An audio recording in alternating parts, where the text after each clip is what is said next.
지난 방송 했었을 때가 어제였죠. 어제였고 정확한 위치는 기억이 안 납니다만 뭐 이 즈음 어딘가에서 방송을 했던 것 같아요. 그래서 일단 지난 그 큰 분석부터 다시 좀 보고 돌아오겠습니다. 예전에 이제 지지난 방송에서부터 여기가 고점일 거다라고 말씀을 드렸었어요. 그래서 여기가 들어오면 숏하겠다라고 말씀드렸었는데 저도 숏타점을 놓쳐가지고 이상한 구데기 평단에서 숏을 탔었고, 그리고 이렇게 폴링 엣지가 이런 식으로 떨어지면서 여기 15분봉 보시면 상승 다이버스 여기 있거든요. 그래서 반등이 나올 것 같다 라는 생각에 이 지점에서 방송 중에 쯤에서 짧게 커버링을 했고, 그리고 올라왔었을 때 고점을 못 넘긴다는 전제 조건 하에 숏을 치겠다라고 말씀을 드렸고, 그래서 여기에서 최고점에서 그래서 잘 들어갔습니다. 어제 방송에도 말씀드렸지만 1차 목표가가 일단 최소 이 아래 구간이고 손절 라인이 이 위이기 때문에 손절을 한다라고 하면 이만큼 손절할 거고, 수익을 본다고 하면 이만큼 수익을 볼 거기 때문에 5대5 확률이라도 손절은 이만큼 수익은 이만큼이기 때문에 들어가기 좋은 자리였다라고 생각을 해서 들어갔어요. 그 이후에 1차 ABC가 완성이 됐었을 때 여기서 60% 정도 약 익절을 했었습니다. 그리고 이렇게 다시 반등 오고 또 떨어졌었을 때 여기서 또 다시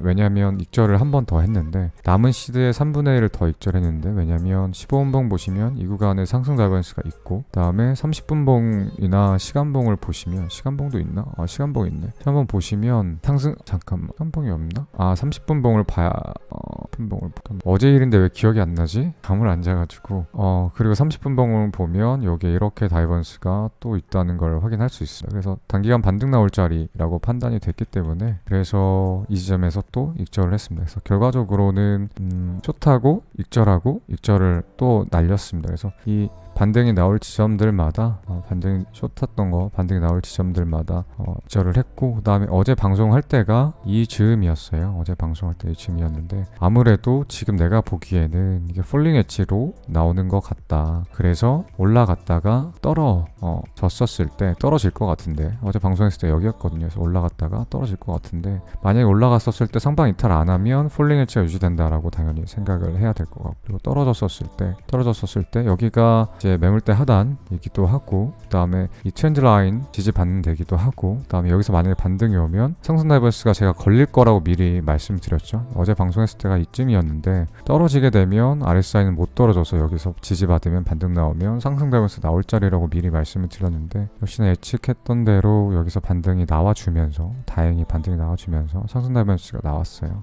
그리고 이제 이 부분에 대해서 조금 질문을 하신 분들이 있어요. 아니 어제 분명히 차트가 여기까지만 그려졌고 여기였죠. 올라갔다가 떨어졌었을 때 가격은 떨어졌지만 RSI는 안 떨어진 걸 어떻게 아냐라는 질문을 뭐 이메일이나 카톡으로 엄청 많이 받는데, 이거는 수치적으로 계산할 수 있는 게 없거든요. 제가 알기로는 없어요. 수학적으로 계산할 수 있는 건 잘 모르겠고, 근데 차트 보다 보면 이거는 뻔히 보여요. 여기까지 과매도 구간 내려왔는데 반등 나왔다가 살짝 올라가면 RSI 이거 과매도 구간 못 들어가겠다. 그래서 과매도 구간과 뉴트럴 구간이 합쳐져서 다이버스가 나오겠다라는 게 딱 보이거든요. 이게 감이 아니고 보다 보면 이건 익숙해져서 알게 돼요. 그러니까 감이라기보다는 그냥 이거는 차트 많이 보신 분들은 알 거예요. 그래서 실시간으로 차트를 좀 많이 봐야 돼요. 이미 지나간 거 보고 복귀하는 건 큰 의미가 없고, 올라갔었을 때 RSI가 어떻게 올라가는지, 떨어질 때 RSI가 어떤 식으로 이렇게 떨어지는지, 그리고 이게 결과적으로 여기에서 여기서 복마감이 위로 올라갔기 때문에 이렇게 RSI가 올라가면서 다이버스가 형성된 거지, 실제로 떨어졌었을 때는 RSI가 여기가 지금 35.34, 35 구간이거든요. 실제로는 더 떨어졌었어요. 근데 복마감 위로 올라가면서 밑에 꼬리 흔적은 없어지고 여기 마감이 돼서 이렇게 다이버스가 생긴 거거든요. 이런 원리로 생성되는 거기 때문에 지금 이 말을 못 알아듣는 분은 한 번도 제대로 이 다이버스 형성될 때 RSI를 안 보신 분이에요. 그래서 이런 과매도 구간이나 과매수 구간 쪽에 들어갔었을 때 다이버스가 형성되는 여부를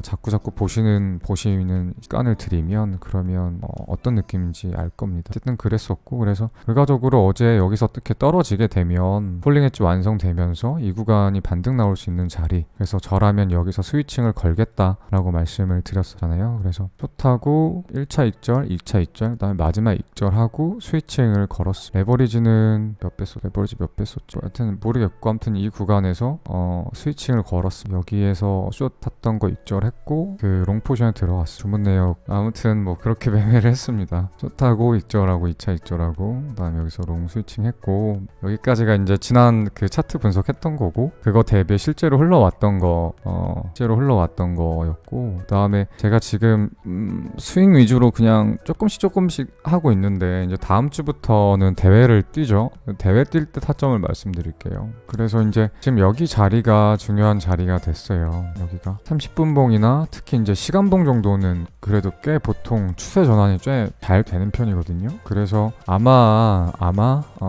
이 웨지는 여기서 이제 깨질 확률이 높아요. 그러니까 한 번 더 하락해서 올라갈 확률보다 그러니까 지금 경우의 수를 보면 되는데 저는 이제 첫 번째 가장 높은 확률로는 이번에 이대로 그냥 깰 거라고 생각을 해요. 깬다는 건 여기서 이렇게 그냥 올라간다는 게 아니고 여기서 지금 ABC로 올라왔다가 또 ABC 조정을 받더라도 저점이 갱신 안 되고 여기서 올라간다는 거거든요. 그래서 제 말은 상단 트렌드 라인이 먼저 깨지냐 하단 트렌드 라인이 먼저 깨지냐 했었을 때 저는 첫 번째는 상단 트렌드 라인이 먼저 깨질 거라고 생각을 합니다. 그렇고 그런데 이제 두 번째는 만약에 이번에 또 떨어진다라고 하면 그러면 여기서 이렇게 올라갈 수도 있고 여기서는 그냥 이렇게 쏟을 수도 있거든요. 이거는 거의 반반이라고 생각해요. 여기서 다시 올라가는 게 2번 그냥 쏟는 게 3번이라고 했었을 때 일단 1번을 가장 높게 보고 2, 3번은 거의 반반이라고 생각을 해요. 이렇게 떨어지게 되면 상승 다이버스가 한 번 더 걸릴지 안 걸릴지 되게 애매해. 여기까지이기 때문에 여기서 떨어지면 아마 상승 다이버스가 시간봉으로는 없을 것 같고 30분 봉으로도 안 걸릴 확률이 꽤 높거든요. 그 말은 뭐냐면 깰 거면 여기서 저점이 갱신되지 않을 깰 거고 이번에 떨어진다라고 하면 반등이 안 나오고 이대로 쏟을 수도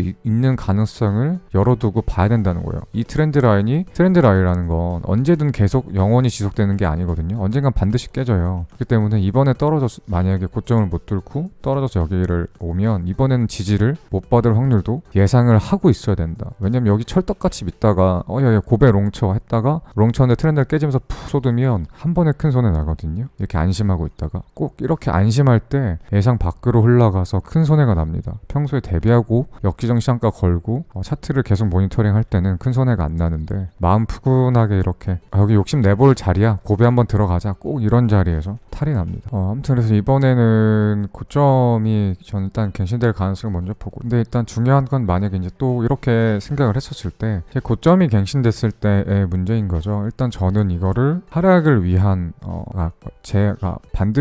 하락을 위한 반등이 나올 거다라고 보고 있는 거예요. 진짜 오늘 말 못한다. 그래서 여기가 단순히 폴링 엣지가 아니고 리딩으로 임펄스가 안 나왔지만 리딩 다이고널로 1파가 나오고 2파 조정이 나오고 그리고 3파가 나오건 ABC가 나오건 어쨌든 이런 식으로 하방을 높게 보고 있기 때문에 여기서 롱 스위칭 한 건 어제 말씀드렸던 거가 마찬가지로 올라오게 되면 이 구간에서 이 윗구간에서 숏 익절을 하면서 숏으로 스위칭 할 거고 당연히 숏 들어갔으면 몰랑 나 매형남 여기서 숏 들어갔는데 따라 들어가자 우르르 이런 건 안 돼요. 제가 말했죠. 제 방송은 보고 따라하지 말고 교육용이라고. 그래서 어쨌든 전 여기서 숏에 들어갈 건데 저 보고 따라하지 마세요. 그럴 거고 당연히 고점을 못 넘긴다는 전제 조건 하에 계속 모든 분석이 들어가는 거기 때문에 여기서 숏을 들어갔는데 고점을 넘긴다? 이 말은 분석이 틀렸다는 거죠. 분석이 틀리면 뭘 해야죠? 손절을 쳐야겠죠. 그래서 손절은 여기서 당연히 치게 될 겁니다. 그런데 이번에도 또 맞췄어. 올라갔다가 떨어졌어. 이렇게. 그러면 스윙 라인이 여기까지는 최소 오겠죠. 그러면 여기가 스윙 라인이 될 거예요. 그러면 손절을 치게 되면 이 정도의 손절을 치게 될 것이고 빨간색으로 표시할게요. 수익을 보게 되면 이 정도의 수익을 보게 되겠죠. 그러면 확률이 그냥 반반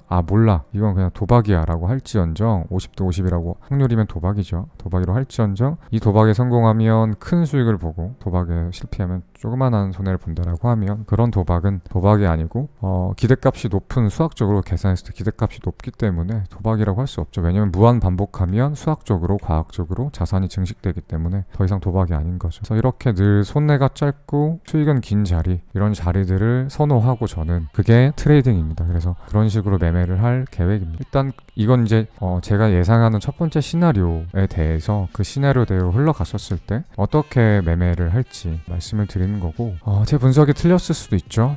지금 제가 이 첫 번째 시나리오를 쓴 거에 대한 분석은 뭐를 전제 조건으로 하냐면 여기 저점으로부터 ABC, A, B, C, A 파동이 나왔고 다시 A, B, C, B 파동이 나왔고 C 파동이 이렇게 A, B, C로 나왔는데 이게 연장돼서 다이아고날로 나와가지고 해가지고 A, B, C의 1, 2, 3, 4, 5가 나오고 이제는 하락 국면으로 가는 조정파동이다 라고 보고 있는 거고, 그렇게 봤었을 때 하락 임펄스는 안 나왔으나 리딩 다이고날이 나오고 그 뒤에 본격적인 다시 하락을 시작하려는 게 아닌가라고 큰 분석을 보고 나서 이 짧게 또 분석을 해서 이런 숏을 잡고 롱타점을 잡고 그다음에 다시 익절하고 숏타점을 보고 이런 과정들을 맞춰가는 거거든요. 그래서 전반적으로 제 첫 번째 시나리오는 역시나 ABC였고, 그리고 하락을 할 거다. 그걸로 이제 그렇게 전체적인 중장기 관점을 보고 단기 분석을 또 하면서 또 타점을 잡아가면서 매매를 하는 겁니다. 이런 여론도 있어요. 이런 여론도 뭐냐면 고점부터 떨어진 게 하락 임펄스라고 보기 때문에 반등 후에 다시 떨어진다라고 보고 있는 건데, 아니면 하여튼 다시 떨어진다고 보고 있는 건데, 이거를 ABC에 여기가 엔딩 다이고날 이렇게 나온 거로 보고 다시 신고점을 갱신할 거다. 올해 안에 비트코인이 역사적 고점을 갱신해서 1억까지 갈 거다 라는 의견이 있거든요. 그런 의견을 보는 사람들은 일리어트 파동 이론 관점을 봤었을 때 저점을 여기로 잡으면 답이 없어요. 답이 없고, 그래서 여기가 빠르게 올라갔기 때문에 절단됐다라고 보고 있고, 실제 저점은 여기가 맞다라고 보는 뷰인 거고, 그렇게 봤었을 때 여기는 1, 2, 그다음에 3, 8라고 보기엔 너무 짧죠. 그렇기 때문에 3이 아니고 3의 1, 그다음에 3의 3, 4, 5가 이렇게 나오든 어쨌든 이렇게 갈 거다. 그래서 여기가 1파동이고 여기가 상승 3파의 1파동, 그래서 상승 3파가 또 3의 3이 또 나올 거고, 쭉쭉쭉쭉쭉쭉 V자로 엄청나게 급등하는 상승이 나올 거다라고 보는 게 상승 관점 두 번째, 하락 관점에 반대되는 관점이에요. 그래서 그렇기 때문에라도 혹시나 여기서 숏 포션 들어간 게 손절을 안 치게 되면 상승 3파의 3파로 엄청난 상승이 나오면서 무조건 청산이 나가고 엄청 큰 손실을 보겠죠. 그렇기 때문에 반드시 여기 숏 들어갈 거면 여기 윗구간에서 반드시 손절을 쳐야 됩니다. 하여튼 두 번째는 그런 관점도 아직까지는 열어뒀는데 높게 보고 있지 않습니다. 그렇기 때문에 반등 떨어지다가 반등 이후에 재하락을 높게 보고 그걸 첫 번째 시나리오로 가져갔기 때문에 반등 나올 때 롱을 타고 다시 꺾일 때 수익 익절을 하면서 다시 숏을 다시 스위칭해서 들어가서 또 수익을 보겠다라는 전략을 첫 번째 전략으로 구사를 하는 겁니다. 펄스 형태로 강반등이 나온다라고 하면, 그러면 저는 알트를 5만이 깨져서 뭐 강반등이 나온다라고 하면 알트 현물을 매수해볼 생각을 하고 있습니다. 일단 올라가는 파동 형태를 봐야 돼요. 빠르고 강하게 올라가야 되고 임펄스가 나와야 되고, 그런 것들을 좀 지켜보고 이거는 좀 확실하게 상승 3파에 3파 같다라고 하면 현물 매수를 들어가서 비트코인이 전고점을 올려 부셨었을 때 이런 알트코인들도 다시 전고점 위까지 엄청난 상승이죠. 이러면 5배, 6배 상승이 있겠죠. 이걸 기대하면서 현물을 매수를 해도 꽤 괜찮은 시세 차익을 남길 수 있을 것 같습니다. 뭐 그렇지 않고 만약에 하락장이 열린다고 하더라도 저는 현금화를 많이 해둬서 현금 비중이 높기 때문에 그것도 또 괜찮고, 나름 또 올라가면 올라가는 대로 대응을 하고 떨어지면 떨어진 대로 대응을 하면 된다고 생각을 합니다. 그래서 그 참 초보분들이 대응이라는 걸 무시를 많이 하는 것 같아요. 올라가면 올라가는 대로 벌고 떨어지면 떨어진 대로 벌면 되거든요. 근데 초보분들은 그냥 올라가기를만 바라는 것 같아요. 그냥 무조건 올라가기만을. 근데 어제 시청자가 말한 거였는데 이게 상승 1파, 2파, 3, 4, 5 이렇게 나오는 거 아니냐, 그리고 떨어지고 다시 상승 가는 거 아니냐. 물론 가능성이 없는 이야기는 아니에요. 있는데 보통 저점부터 임펄스가 나올 때 3파가 이렇게 짧게 나온 경우가 거의 없어요. 그러니까 거의 없는 거를 에다가 거의 세상에 나오기 힘든 뭐 희박한 확률에다가 투자를 하면 안 되겠죠. 그러니까 안 된다라기보다는 뭐라고 해야겠지. 그러니까 이제 제가 분석이 틀리면 사람들이, 특히 초보분들이 저를 제 매형남 분석을 틀렸네라고 비난을 하는데, 저는 그건 어쩔 수 없어요. 왜냐면 저는 항상 확률 베팅을 하거든요. 그러니까 10번 중에서 과거에 8번은 이렇게 나왔어, 그리고 2번은 이렇게 나왔어 라고 하면 저는 이번에도 80%에 걸지 20%에는 걸지 않아요. 이게 너무 당연한 거겠죠. 내 돈 갖고 내가 돈을 투자해서 벌어야 되는데 20% 확률에다가 거는 정신 이상자가 어딨어. 그래서 저는 항상 여기에 높은 확률로 조금이라도 높은 데를 거는데 열에 2번은 당연히 틀려야 되는 거잖아요. 근데 이것도 약간 그런 느낌이라는 거죠. 3파가 이렇게 저점부터 짧게 나온 경우가 과거 차트 돌려보면 거의 없어요. 거의. 그렇기 때문에 물론 3파일 가능성이 있어요. 엘리어트 룰을 위반하지 않았기 때문에 이렇게 나오고 조정을 받고 다시 올라갈 가능성도 있긴 한데 거의 없으니까 이거를 제일 낮은 시나리오로 볼게요. 다만 어제 이제 이 의견을 피드백해줬던 그 시청자분께는 감사를 드립니다. 왜냐면 이 가능성 자체를 놓치고 있었어. 근데 가장 가장 낮은 확률이라도 아예 없는 게 아니고 나오긴 나오는 거거든요. 자주가 안 나와서 그렇지. 그래서 내가 놓치고 있던 가능성을 발견해줬기 때문에 혹시나 아주 낮은 확률 이렇게 또 나오면 그럼 대응이 되겠죠. 그래서 어제 그 시청자분 좋은 의견 주신 분께는 고맙습니다. 아무튼 여기까지 이야기하면 차트 분석 이야기는 다 한 것 같고,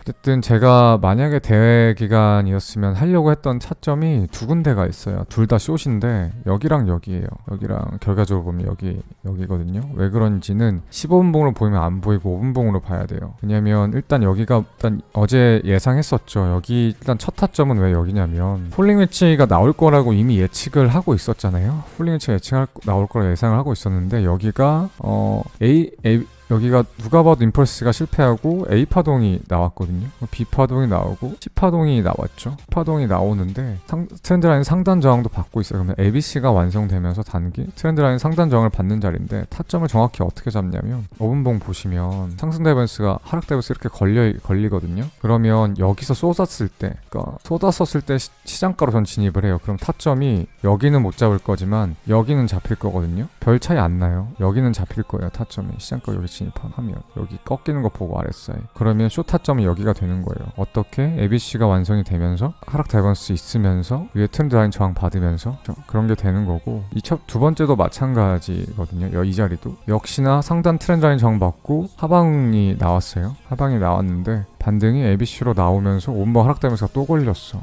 또 쇼 타점. 그래서 만약에 대회였으면 저는 여기서 고배를 들어갔을 거예요. 20배를. 평소에는 10배만 하지만 대회는 20배를 씁니다. 단타씩 들어갔을 거고, 최소 아마 여기 이 구간에서, 그러니까 여기가 깨질 거라고 예상을 했지만 혹시 모르잖아요. 반등이 나올 수도 있으니까 전 매물대 구간에서 전 분명 익절을 날릴 거란 말이에요. 그래서 20배 숏 했을 거고 반 익절 날렸을 거고, 여기 ABC 완성되는 거 보면서 10배 숏을 추가해서 또 20배 숏을 탔을 거고, 그 다음에 여기에서 20배 숏 탔던 거를 롱으로 다 익절하고 롱으로 스위칭을 또 20배를 걸었을 거예요. 이게 대회 타점이 대회용. 근데 이제 평소에는 이렇게 타점을 들어가려고 하면 컴퓨터 앞에 하루 종일 앉아 있어야 돼요. 하루 종일. 그래야 들어왔었을 때 정확한 타점에 정확하게 들어가지. 방금 대회 타점 손절 나가면 어떻게 치냐고. 타이트하게 타점 손절 칠 거면 여기 숏 들어간 거 있죠. 여기서 손절. 왜냐면 레버리가 높잖아. 1%만 손해봐도 20% 까이거든요. 그래서 손절 라인 진짜 타이트하게 잡고 들어야 되고, 그럼 여기서 들어간다고 하면 45,865고 여기가 46,000이니까 150달러니까 0.5%가 손해가 안 나네. 0.3%에서 4% 정도 손해 날 것 같고, 그러면 20배 하면 6%에서 8% 손해 나는 자리. 잘못 들어가면 수익 보면 많이 볼 자리. 여기도 마찬가지. 하락 다이버스 컨펌 난 거 보고 들어갔는데, 나하고 여기서 들어갔는데 하락 다이버스 컨펌 안 나고 위로 올라간다? 칼 손절. 대회 때는 이래야 돼요. 진짜 칼 손절.